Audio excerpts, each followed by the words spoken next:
I actually want to just talk about some of the research that we have done and what their implications are for STEM education.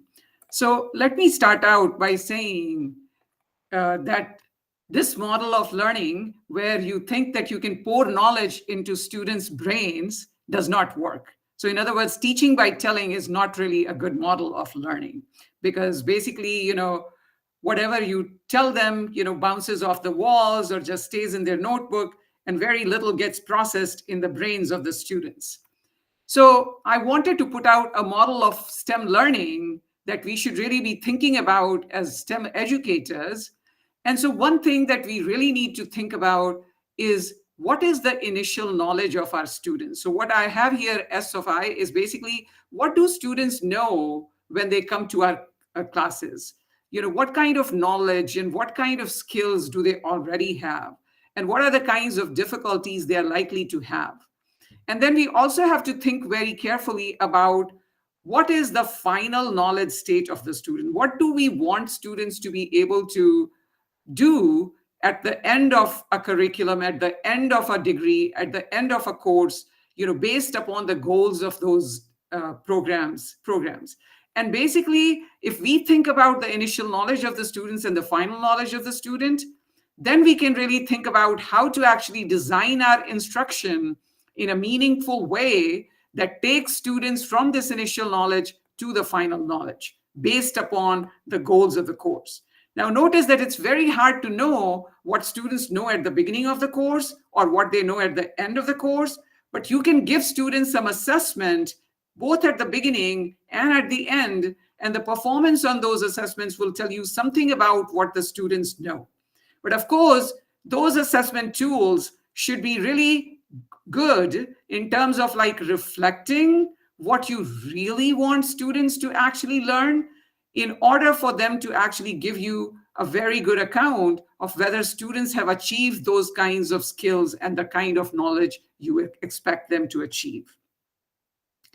So along with that model of learning, I also wanted to say that one broader model that I really like, that we should all be really thinking about, is what is called cognitive apprenticeship model. So just like the way, in any discipline like sewing, if you're teaching somebody how to make some shirt or some clothes, how to stitch some clothes, you are going to basically tell them first you're going to show them how you should cut something, how you should tailor something.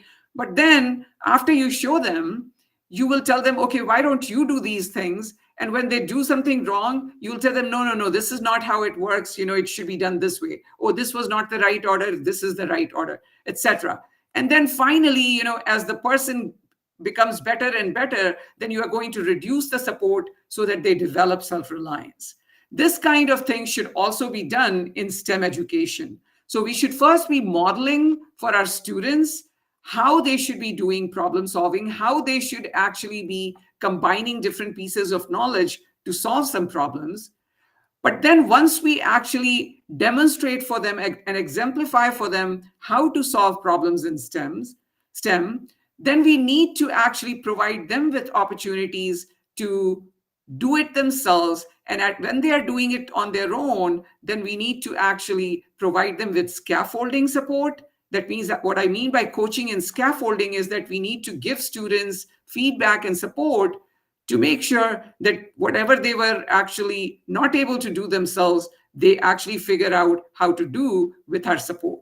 And then, of course, slowly we need to wean that support. We need to gradually decrease that support in order to make sure that students are able to do those things themselves, just like in the case of the tailor example. What I think usually happens is that many a times in STEM instruction, people don't do coaching and scaffolding. And that is a huge problem because, if you are trying to teach somebody how to play harmonium, and again, if the teacher just plays it for the student and then says, okay, I'm going home, and, why don't you practice next time? I'll come back and, I'll test you on how much you have learned. Basically, you have weaned the student. After modeling it for the student, you have weaned them too quickly. And you have not actually coached them or scaffolded their learning, because the correct approach would be to give students the opportunity to actually practice those skills that we demonstrated or modeled for them, and then actually give them immediate feedback and support before weaning that support. So I think that what I want to emphasize is that no matter what particular approach you use, do not forget to use coaching and scaffolding, where you, in front of you, give students the opportunity to practice the knowledge and skills that you have taught them in different contexts so that they actually learn those skills well. Because otherwise, unless they practice it on their own, they may think they know something, but they won't be able to apply it in different situations. Because the other thing about STEM is that we want students to be able to apply that knowledge in different situations. So here I'm showing you an example of what happens when students actually are coached and they're provided scaffolding support. That means there is evidence-based active engagement going on in the classes. And those are the classes that are shown here in the green graphs, as opposed to the traditional lecture-only classes, which are shown in the red ones. And what you see, and the vertical axis here is the fraction of the courses that were of different types. And what you see, and the horizontal axis, I'm showing you how much was the normalized gain of the students. Now, this thing, normalized gain, is defined as what the students did at the beginning of the course, on a pretest, as opposed to what they did at the end of the course after instruction. So the difference between the two divided by 100% minus the pretest. So that means the gain tells you what is the maximum they gained of everything they could have learned. So if it was 0.5, then that means that they learned 50% of what they could have learned maximally if they learned everything. So you can see here one thing, that if you just do lecturing for the students, it's not very good because the gains are very small. On the other hand, if you provide opportunity for coaching and scaffolding, when you're making students, for example, work in small groups with each other, and you are providing them with immediate feedback and support, learning is much better. And by the way, these are classes taught by different instructors. So there would be some differences between instructors, but yet you see that overall, when you include coaching and scaffolding in evidence-based active engagement, then you see student learning is much better than doing just traditional lecture. I also wanted to emphasize that when I say that just doing traditional lecture is not good, you have to give students opportunities for thinking about things themselves and providing them with immediate feedback and support, not just go home and learn by yourself, because students may not actually have learned all the skills and knowledge that you wanted them to acquire. And so what I mean is that lecturing is okay so long as you also provide students opportunity to do productive struggle on their own in front of you, so that you can actually give them immediate feedback, and finally they can go home and practice those things as homework and develop self-reliance. So productive struggle is really an important aspect of learning, and that is the time when you have to also provide to students support. So what do I mean by productive struggle? So for example, if somebody was actually teaching students, standard deviation, then in fact, in order to teach standard deviation, you can give students, some data, for example, from cricket or something, and say, okay, here are some players, and these are their records. Which of these players has largest difference in their performance, like largest variation? And the point is that you haven't really defined the word standard deviation, but you're asking about the variation. And so now you get students to think about this in small groups, and maybe like they'll think about it for 5 minutes, and they'll come up with different metrics for what might be the different ways of defining variations. But after they have struggled with it on their own, then if you actually lecture them about standard deviation and why that would be a good measure of variation, it would actually gel much better with the students. They are going to learn much better, because now all of the students are going to be primed to learn about the things that you're teaching about standard deviation, because they have had the opportunity to think about it and struggle about it on their own.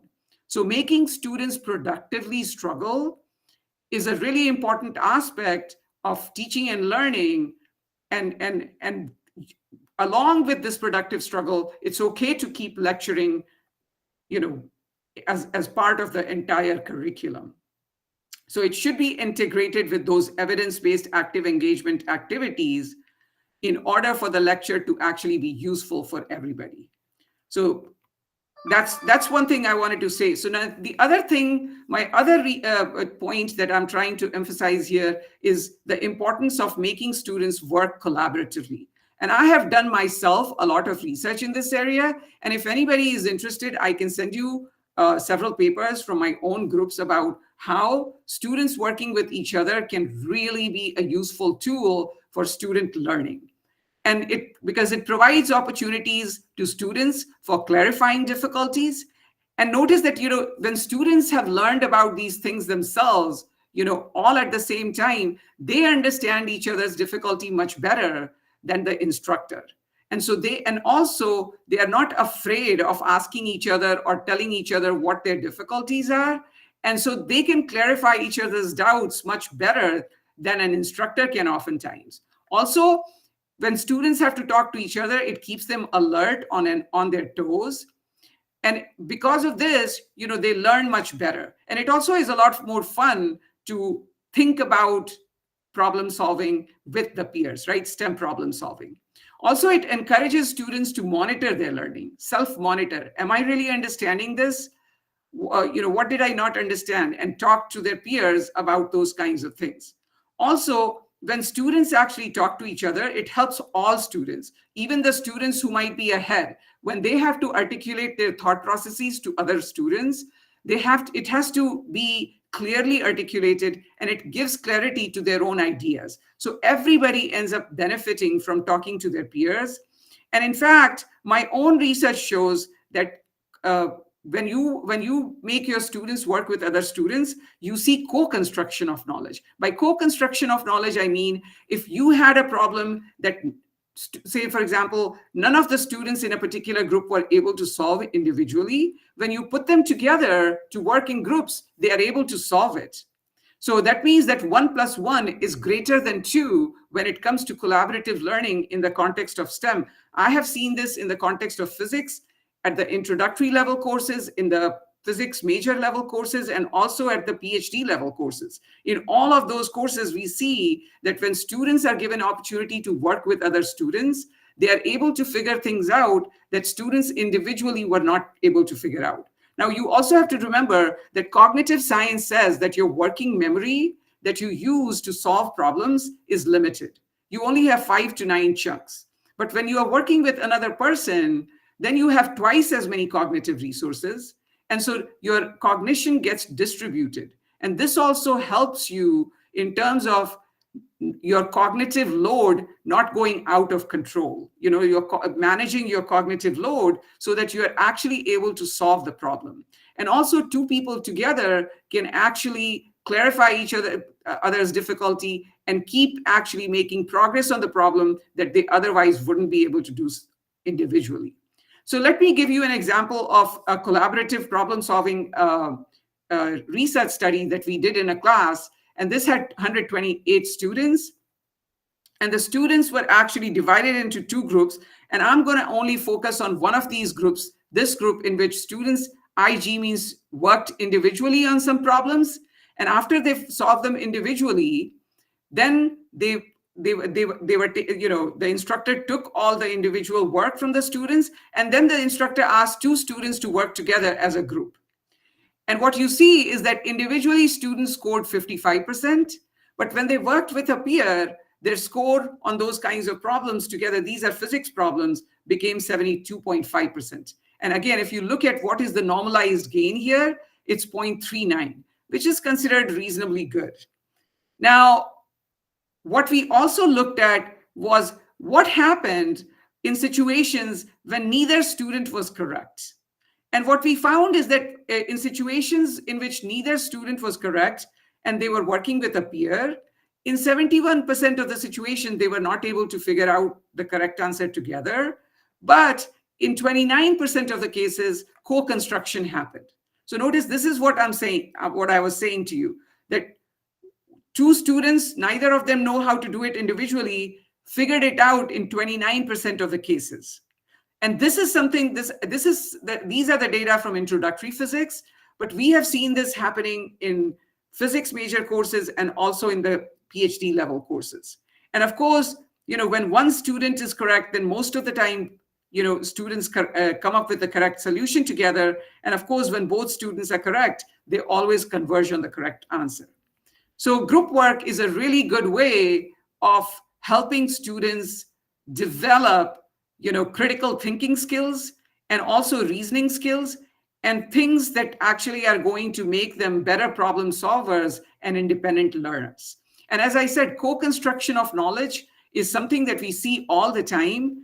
And it doesn't just happen in the cases where both students had different individual incorrect responses, but also in cases in which students had the same incorrect responses. Because oftentimes, talking to their peers clarified students their doubts, and many a times, they were guessing the correct answer individually, and when they worked with their peer, they were able to figure out how to do those things correctly.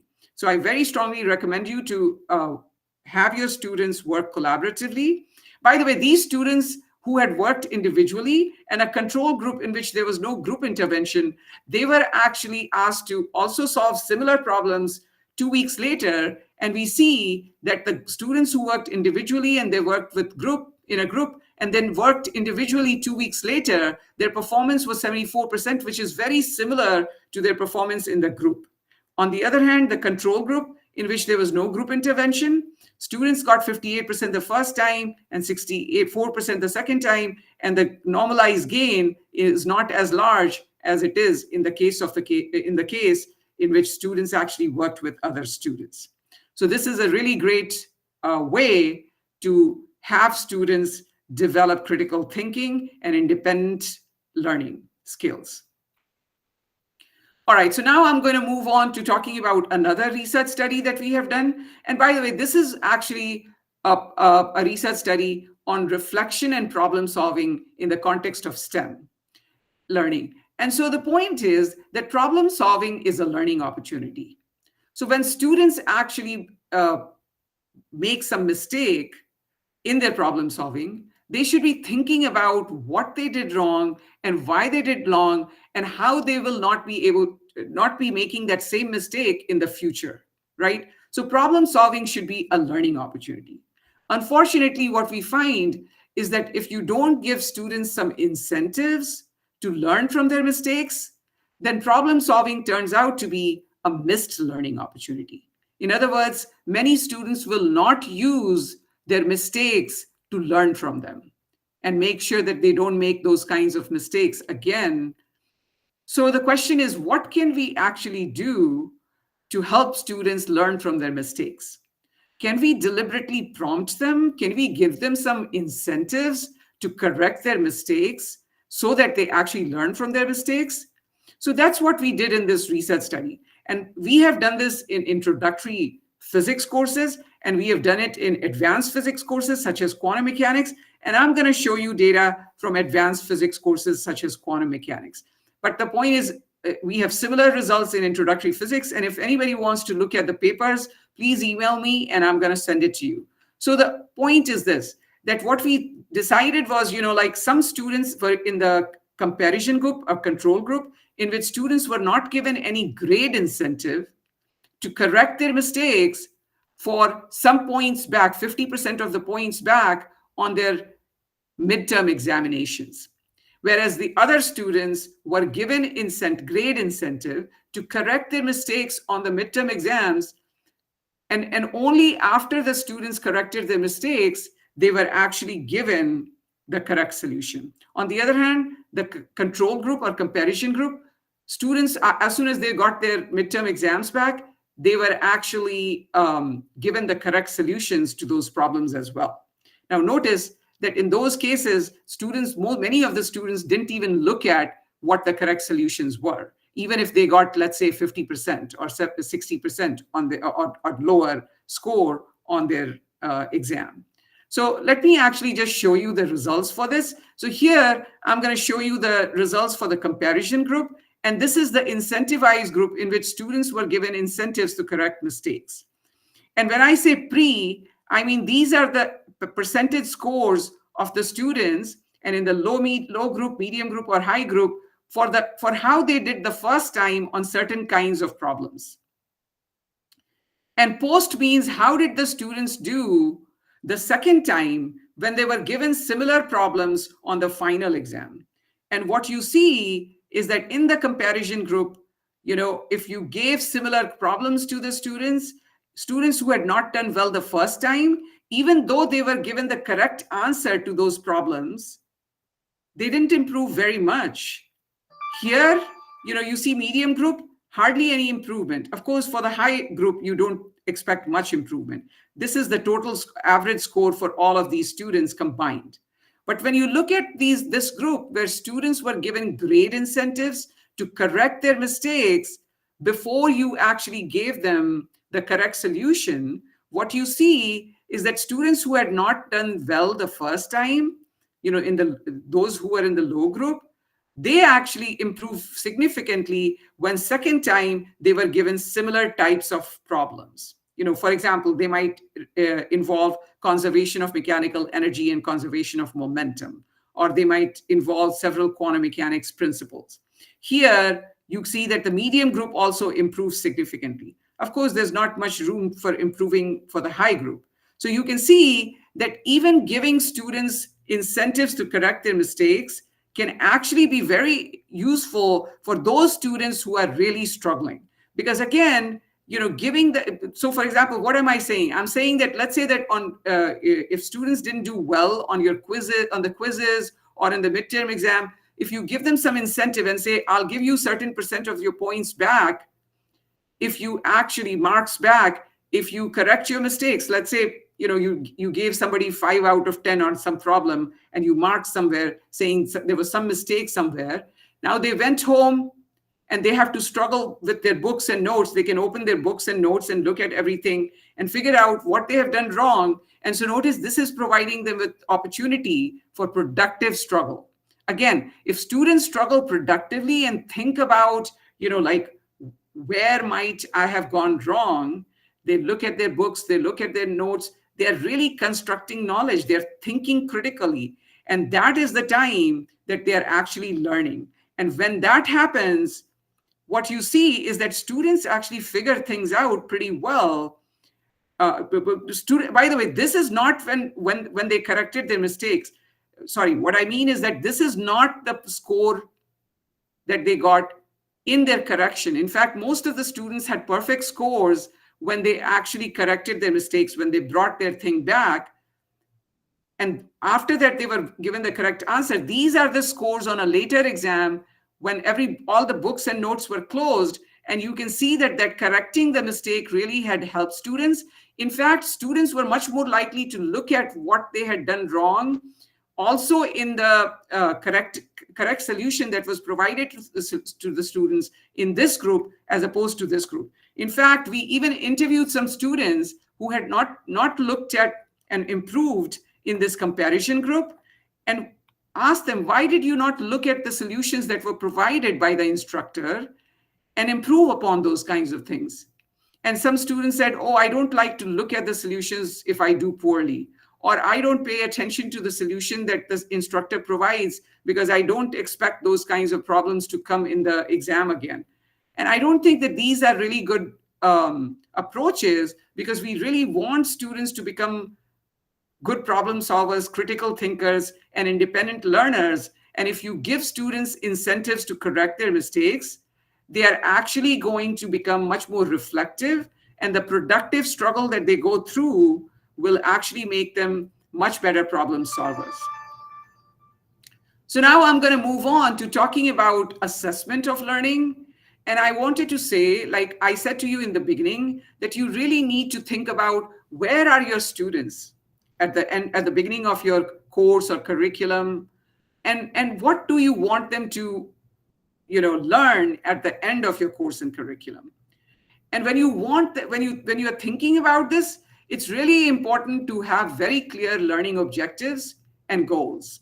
Because if you don't have very clear learning objectives, then the outcome is not going to be very clear either, because the performance is only going to reflect how clearly you actually thought about assessing student learning.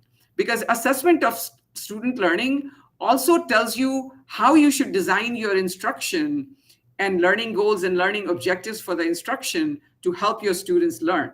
So here I'm showing you Bloom's taxonomy. There are other taxonomies that are available, that basically these are taxonomies for different levels of cognitive achievement. So for example, low level of cognitive achievement are knowledge and comprehension level. So these are mostly like, knowledge would be more like memorization of things, just acceleration is rate of change of velocity with time, for example. But then, like some higher level thing will be applying that knowledge or analyzing different situations that they have been provided. Synthesis would be level of cognitive achievement, in which students have to combine different principles like conservation of energy and conservation of momentum together, or different STEM disciplines together to actually solve a problem. And evaluating those things is even higher level. So what I'm trying to say is that in this kind of a taxonomy, if you give all of the question at very low level, then students are never going to learn any of the skills that are actually related to these higher level thinking skills. They're not going to know how to synthesize and combine different pieces of knowledge from different types of, different domains or different concepts in the same discipline. Like I said, in the context of physics, it could be angular momentum conservation and energy conservation or something like that. So the point is that we really need to make sure that when we are doing our instructional design, we make sure that students actually we are providing modeling and coaching and scaffolding for all of these kinds of skills, so that students can actually learn to solve synthesis problem. They are able to analyze problems appropriately. They are able to evaluate different situations, figure out what might be wrong in a particular in a given situation, and whether something is correct or not. And in all of the problem solving, we should really be encouraging students to reflect upon the problem solving process to see what they have learned from it. How does it help them organize and extend their knowledge? And how will they know that the next time that these are the kinds of principles that they should be using, and why is it that some other ones didn't work? So, and also, your assessment of learning should be evidence-based, and it should actually be commensurate with the goals of the course, and it should not be rote formula-driven, because otherwise students are just going to start looking at formula and they will not even think about what they are doing. So so the kinds of problems that you should actually be giving should be of different cognitive complexity at all the different levels of Bloom's taxonomy. You should ask students to explain their reasoning, apply the knowledge in different situations. You should also have them do speed solve problem. By that, I mean problems in which students don't necessarily need to put numbers, but they have to explain their reasoning and say why certain things should be done in these situations. Also, you can ask them to do problems in which they have to figure out what is wrong with this problem, or they can be given problems in which there are conflicting contentions and they have to actually say who's correct and who's wrong and why. Or they might have to change from different representations of knowledge, like maybe graphical representation, tabular representation, mathematical representation, etc.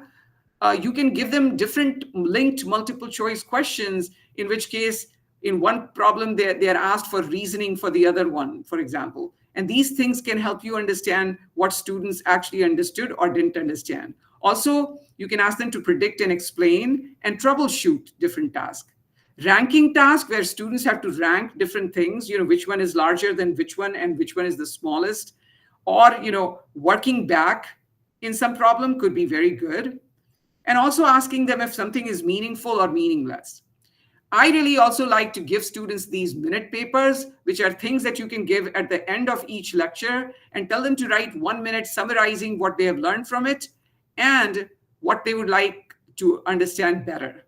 And you can collect these things and actually see for yourself what you have been able to do. Just in time teaching is again using technology to get feedback from students before your lecture, and then using that feedback to actually think about what kinds of things you should be emphasizing in the future classes.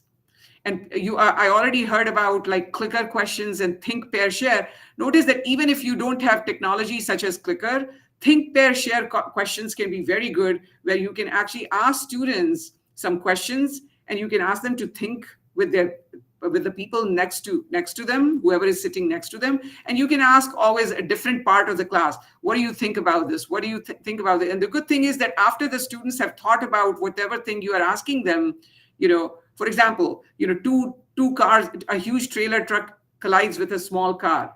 Which, will the force that the trailer truck exerts on the small car be equal to, smaller than, or larger than the force that the car exerts on the truck, right? The point is that the forces should be equal and opposite from Newton's third law. But again, it's a good think, pair, share question, because now students have to think about, does Newton's third law really apply in this situation? Because the truck actually will smash the car, but that is because the acceleration of the two things are different, because the masses are different, but the forces are equal and opposite. So this kind of discussion between students and then asking a different group of students to think about what the correct answer is could be a really good thing. Also, small group discussions are really good, or you can also ask students to draw concept maps. Group tests can be really good too.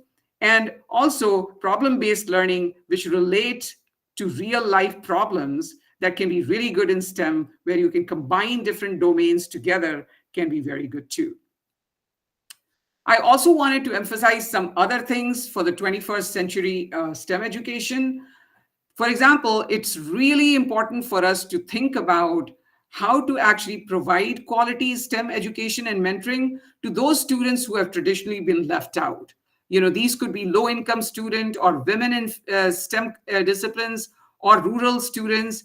And so it's really important to create an equitable and inclusive learning environment and make sure that, all students feel like they belong in the classroom and they have self-efficacy to excel in these STEM disciplines.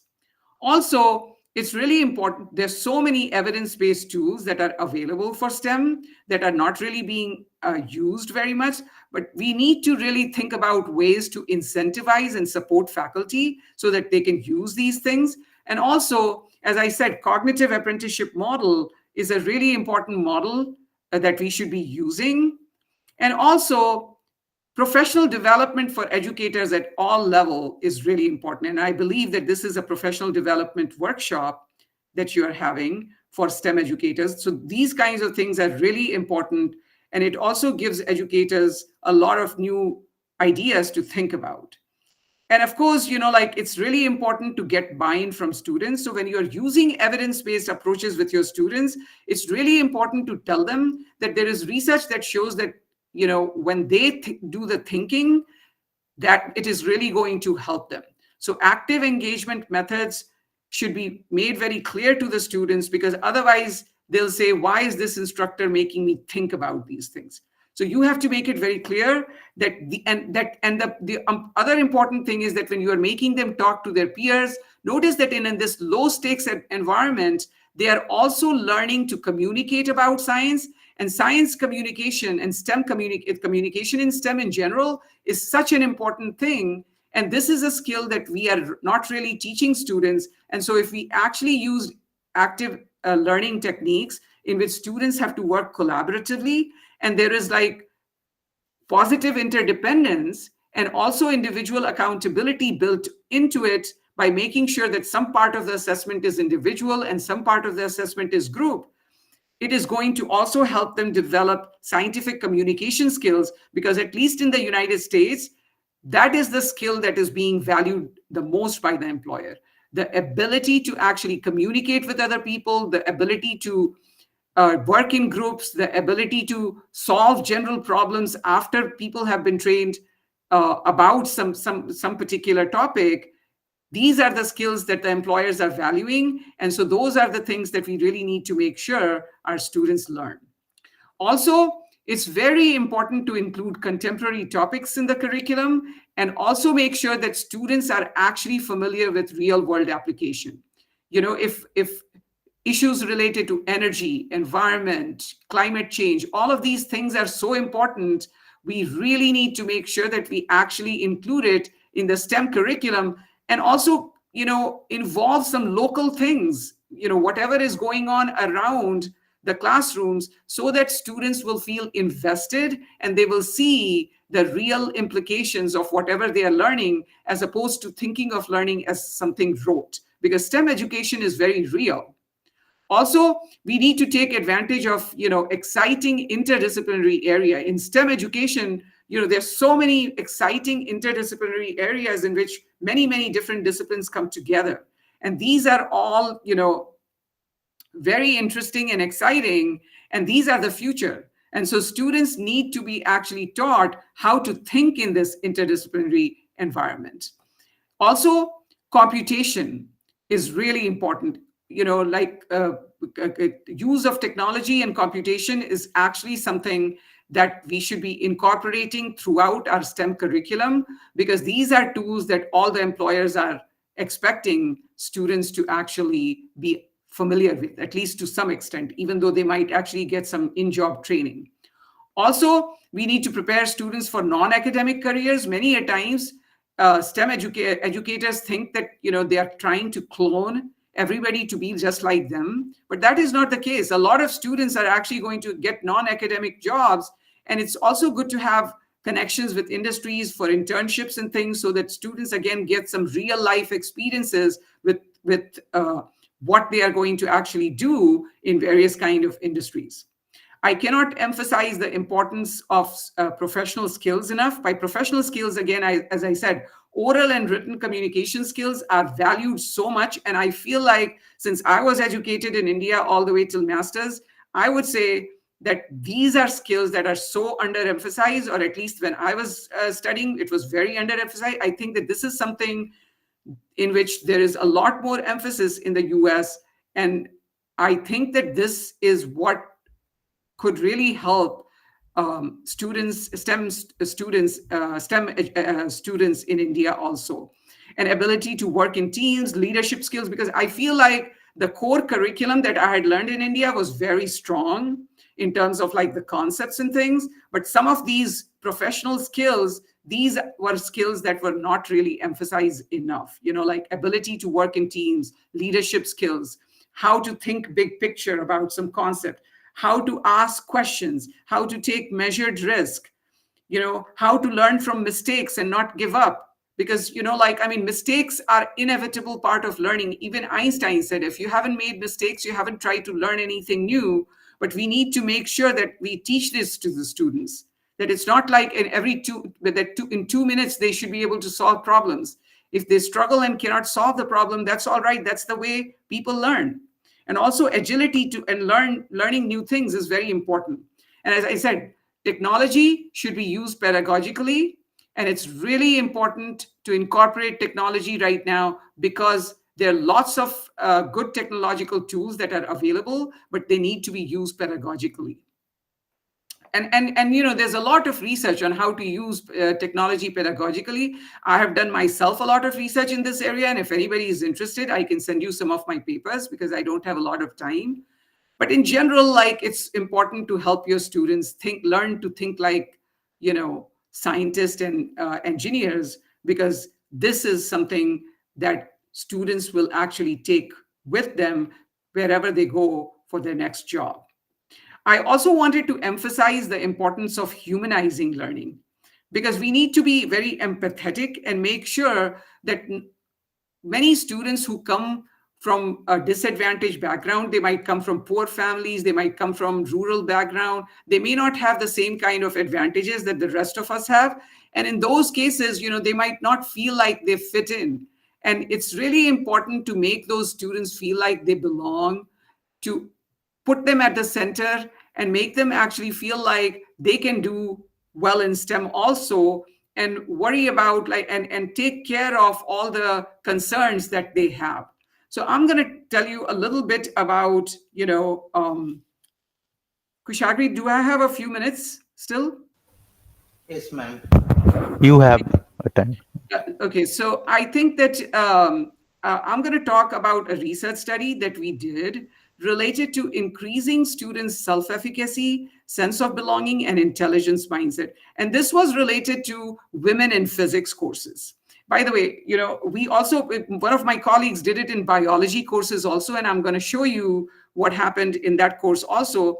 And you can see that the major advantage of these kinds of small interventions go to those people who are most unsure about their position in STEM disciplines.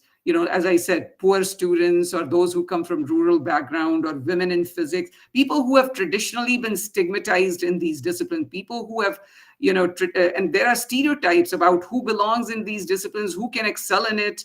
I can tell you a lot about my own growing up, in India, but and in the US too. So I think that these kinds of stereotypes are there a lot in both countries about who can do STEM and who cannot do STEM, and these kinds of beliefs, these kinds of stereotypes can impact people's beliefs, and so self-efficacy is people's belief in their capability to succeed in a particular task, course, or subject area.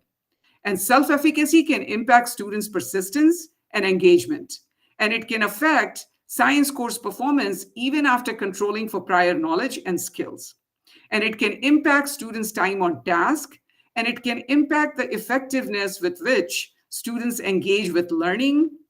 And these kinds of self efficacy issues, belonging issues. And by the way, this intelligence mindset refers to, is intelligence in STEM something immutable, or is it something that can grow by effort? Is brain a muscle that will grow by working hard, working smart, taking advantage of all the resources? Or is it that some people are really smart and other people are not? So we want students to have growth mindset, which is that intelligence is really about working hard, working smart, taking advantage of all the resources, and your brain keeps, it's very plastic, and it keeps growing when you make the effort, as opposed to it's something that won't change and that is immutable.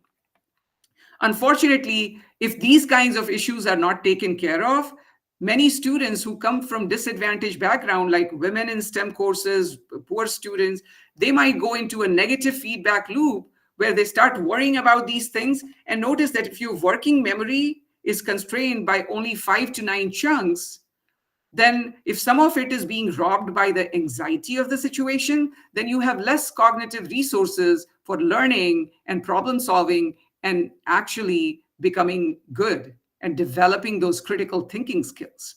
So the point is, and not only that, if you worry about whether you are good at things or not, and your instructor did not help you and did not actually make you feel like you belong and you can do it, then you might also want to procrastinate. You don't want to do things that you don't think you're going to be good at. So notice that it can hurt those students a lot if you really didn't help them develop a high sense of belonging, high self-efficacy, and growth mindset about learning. So let me show you a picture from my own discipline, physics. This is from a famous conference, and you can see that there's only one woman here, Mary Curie, and all of the other people are men. So, and in fact, here is a picture from a recent conference that doesn't look that different. So if you look at these kinds of things, you already start getting this, worry. You start worrying, oh my gosh, do I belong in this discipline if nobody looks like me? And so I'm going to show you some data from introductory physics courses here in the US. And here, this is for physics 1. This is the course that all the science and engineering students take, the physics course 1 and physics course 2. At IIT Kharagpur, I took exactly the same 2 courses. These are the Halliday-Resnick level courses, right? HC Verma level courses. So basically in the vertical axis, I'm plotting the self-efficacy. And in the horizontal axis, I'm plotting the grade of the students who got A grade, B grade, or C grade. The blue one, the blue curve here at the bottom is for female students, and this is for male students. This red line is showing that women who are getting A grade in physics 1, the first physics course in the first semester, they have the same self-efficacy as men who have B grade. But by the time physics 2 comes, and the end of physics 2, women with A grade have same self-efficacy about physics. That means how good they are at doing physics problem as men who actually have C grade. So that means the gap between the self-efficacy of men and women about how good they are at solving physics problem is is increasing more and more. And by the end of physics course, you can see that there is a huge disparity between men and women. And this is really bad, because notice that it's not just your grades that matter. It's also how good you think you are. People who have more confidence in themselves, people who really think they will do it, they are good at something, they will take more challenging tasks. They will actually, persist in those disciplines. Other people will leave those disciplines. In fact, my own research is also showing that women are dropping out of all of the different STEM disciplines here in the US with significantly higher grade point average than men do. And some of those reasons could be related to these kinds of issues, such as sense of belonging, self-efficacy. So what I want to say is that as STEM instructors, I want you to think of a framework in which your job is that of a coach.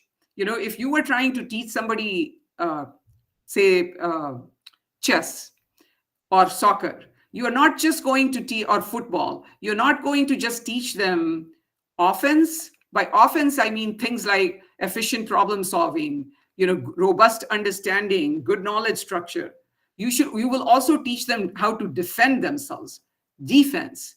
And in the context of STEM, it would mean having students high sense of belonging in STEM, having them have an identity as people who can excel in STEM, having them have growth mindset, high self-efficacy. And notice that if you do that, if you make sure that even those students who are, for example, traditionally disadvantaged, like women in STEM or rural students or low-income students, what you will see is that if you increase their sense of belonging, self-efficacy, identity, growth mindset, they will also become more interested in it, and they'll also have higher achievement goals, because then they'll not feel judged. So I think that it's really important that we think of our job as holistically as possible, and not just as like, oh, I just go there to teach, because otherwise you are going to you have to create an equitable and inclusive learning environment so that all students feel like they belong, so that,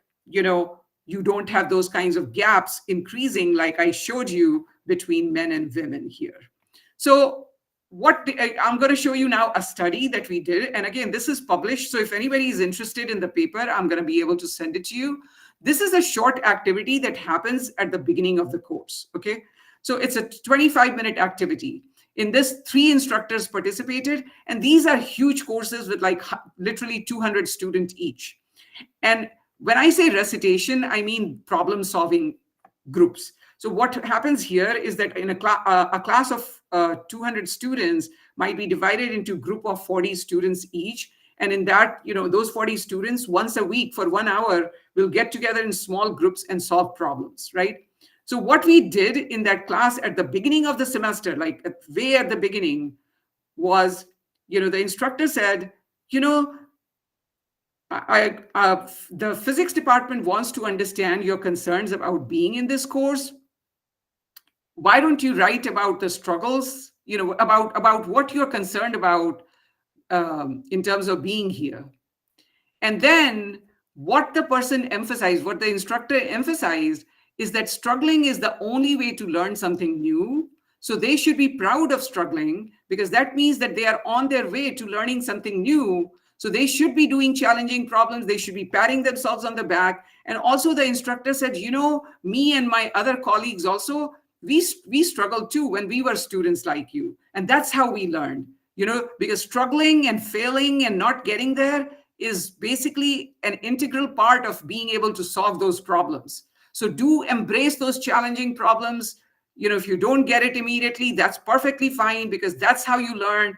Work with other people, go to instructor, go to talk to other people, work collaboratively. And you will see that soon you will actually figure those things out and you'll be on to the next thing and on to the next thing. But whenever you are struggling, think of it as being very close to getting to the next step. So, and the goal was to reduce anxiety, reduce procrastination, increase student enthusiasm for solving challenging problems, and ensure that their limited cognitive resources were used for problem solving and not by the anxiety of the situation, right? So basically, in this particular intervention, we basically have some students in the control group in which this 25-minute activity didn't happen. And then we have, the experimental group. So in the control group, the students throughout the first recitation class just kept doing problem solving in small groups. In the experimental class, as I said, students were actually, this short exercise was done with the students in which they were actually told, it's easy to feel overwhelmed or to sometimes wonder, do I really belong here? And so physics department really wants to understand your concerns about being here. Why don't you write on this sheet of paper? And they were all given a sheet on which they were supposed to write about what their concerns were about being in that course at the beginning of the semester in the first class. And students wrote a lot. So in 10 minutes, they were asked to stop writing. And then we showed them testimonials from students from previous years, which were real testimonials. And these were students who, in their own words, some of them are female students' names, some of them are male students' name, some of them are white names, some of them were non-white names here, that's the American, there you can do it slightly differently. And based upon that, basically everybody was saying the same thing. These are students who have become who were really successful in the physics course. And what they said is that, I was really concerned about how I was going to do in this course. And then I realized that it was really about working hard, working smart, not getting the problems right away, patting myself on the back, and then keep working, work with other people. And lo and behold, at the end, I ended up doing really well, and I learned a lot of physics. And so, everybody in their own ways is saying the same thing. And after all these quotations, we asked students to get together in groups of 5 and discuss with each other what they wrote. And also, why don't students realize that struggling in STEM is a normal thing? And why don't they realize that it's actually a good thing? Not only is it normal and everybody struggles, that's how you learn things, but that it's a good thing because that is why you are in college. So you should be proud of it. When you say, why don't students realize, you really want them to believe it. So I think that if anybody is interested in this thing, I can actually, this was an example of what a female student wrote. I am extremely worried that I have wrongly overcalculated my mental abilities by ending up in the engineering program. Right now, all the information I'm learning in my classes isn't new, but I'm still not seeming to do well as I had hoped. This worries me because I see so many smart people around me. I feel like I don't belong here. I'm also concerned with my time management ability to, and stuff like that. So you can see that, and this is one of the testimonials from a student who was really successful. And the name is a female name, Allison Pitt, Electrical Engineering Senior. So these are real testimonials from, students in previous years who had done well. And then students were asked to do those little group discussions. And after the group discussion, each group was asked to actually say one line about what their group discussed. And what everybody saw is that all the groups were actually saying very similar thing, that they were discussing that, they were worried about these kinds of things. But yeah, it's really true that struggle is normal. Everybody struggles. And everybody was saying that they were worried about things and that it's a good thing. So now, and by the way, at the end of that little 25-minute thing, many female students especially came and said to the instructor, I'm so glad you did this. It's making me feel so much better. My anxiety level is down. So thanks so much for doing it. So if we had not seen any difference in students' performance, that would already have been good. But what I'm showing you here is that in that social belonging group where this short activity was done at the beginning to normalize adversity, to normalize struggle, to make students understand that struggling is normal and it's a good thing because that's how you learn STEM. There is no difference in the performance of men and women. As you can see, dark blue is women, this green one is men. On the other hand, in the control group, there is in the overall performance. And in fact, I'm showing you the same kind of data. The data here is for physics by gender and by race. And again, you can see that this short intervention at the beginning that basically brings down the anxiety of people who are already worried about being in the STEM courses. By gender, we saw that the gap actually went away, and even by race, between white and non-white students, we see that the gap is much smaller.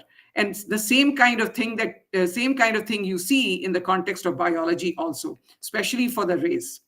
So short interventions can really help with this kind of thing.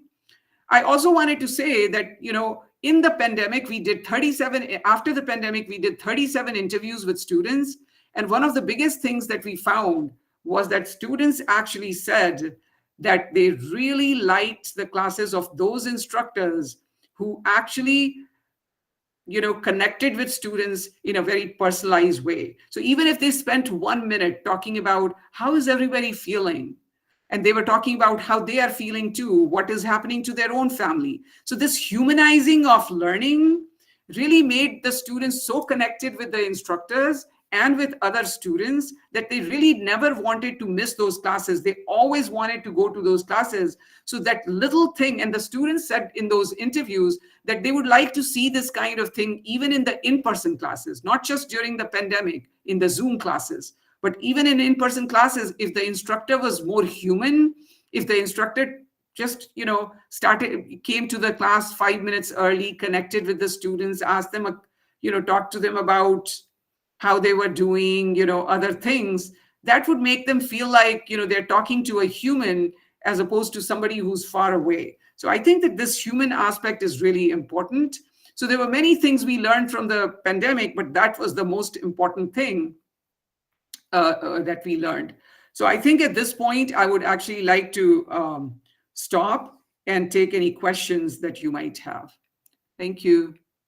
Thank you, ma'am. I immensely enjoyed your lecture, and I have my own tidbits to put in. I mean, I do agree that the cognitive apprentice model works really well, but I would say in the Indian universities, we teach more theory first. It's more like I would love to have more practical classes and more internship involved. But what I observe is when my students ultimately go for in their first year of job, when they are in the job sector and they have got the job, the first year of job, they actually learn what to do in practical life with that knowledge they have gained. I mean, before that, they were like, oh yes, we know, but exactly how to put things together, that they learn in the first year of job.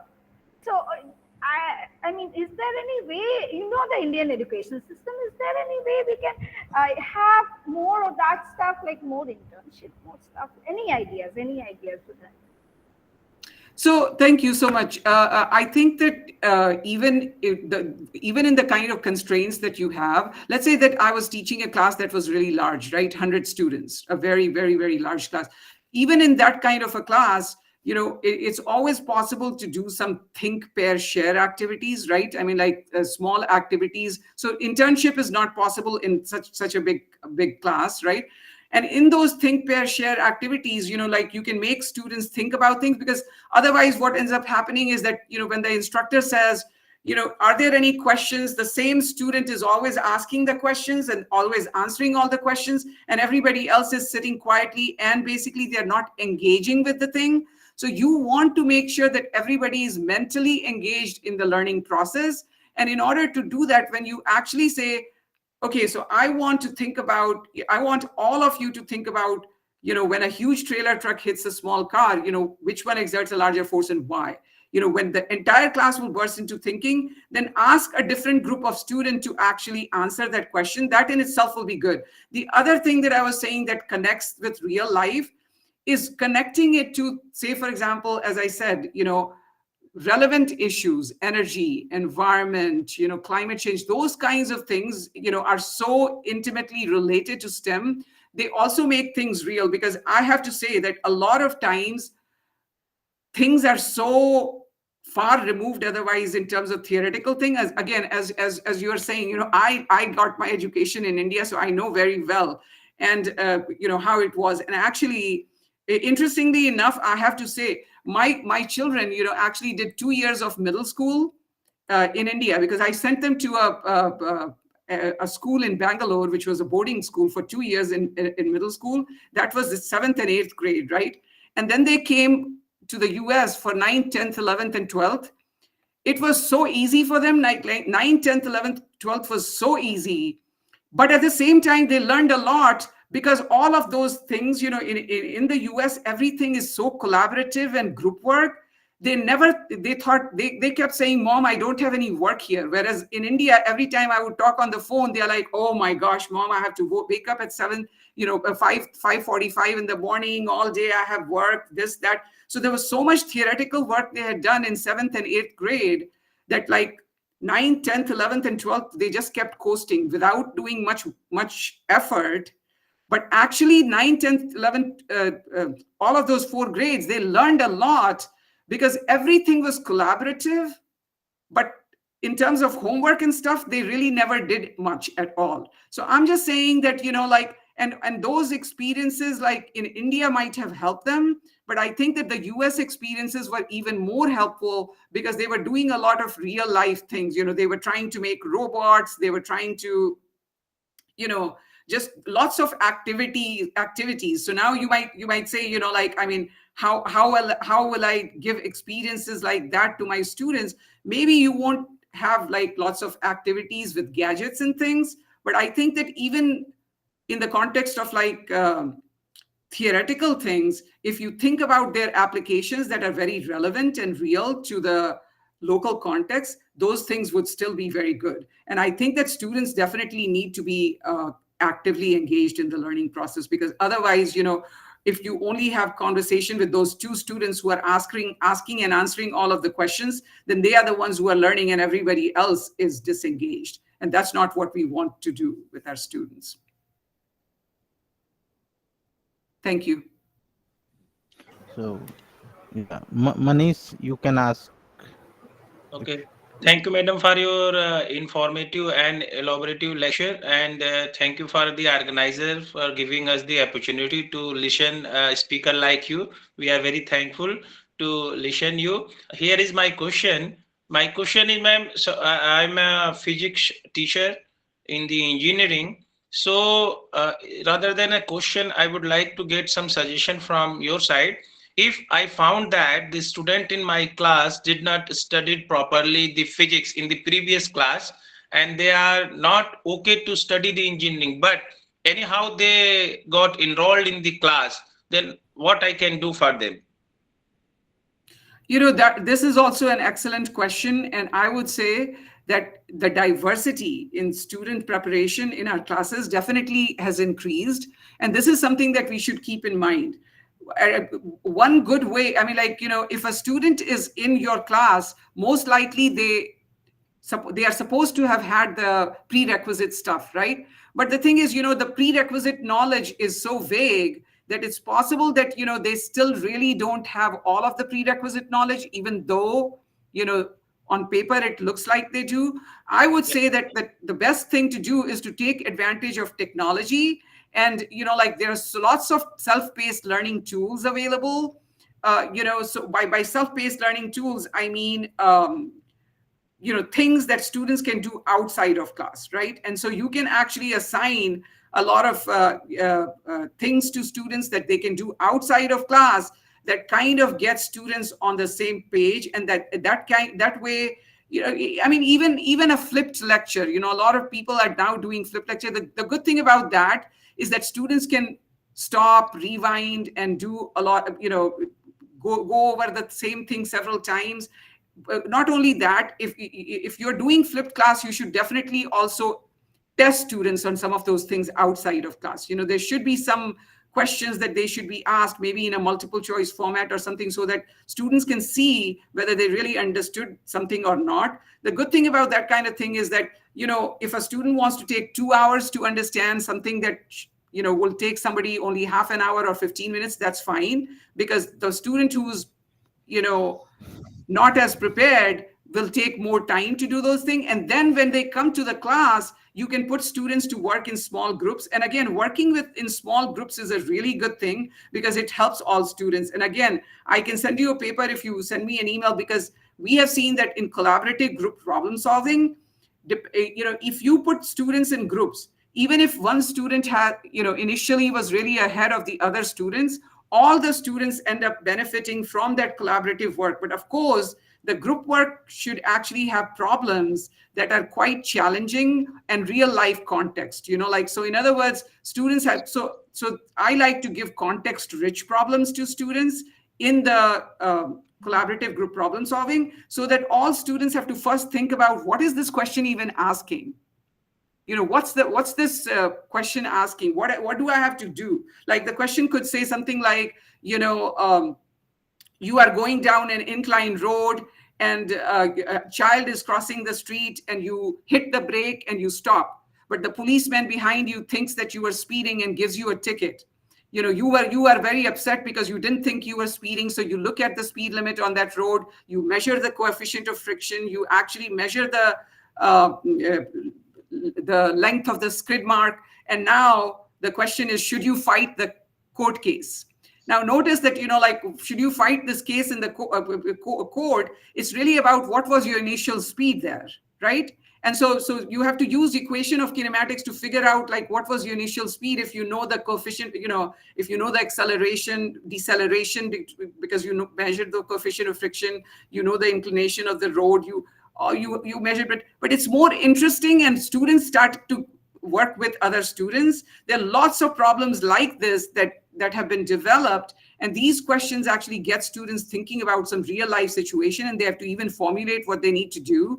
And we have seen that all students benefit from these things. So what I'm saying to you is that get students to actually do some of the lecture stuff outside of class, and then use the class time for these kinds of collaborative group problem solving, because then in the lecture part, some students will take more time, some less time, depending upon the prior preparation of the students, like you're talking about.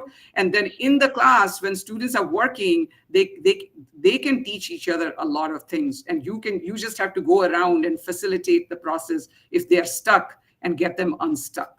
So I think that technology should definitely be taken advantage of in this case, because that provides students an opportunity for doing this self-paced learning.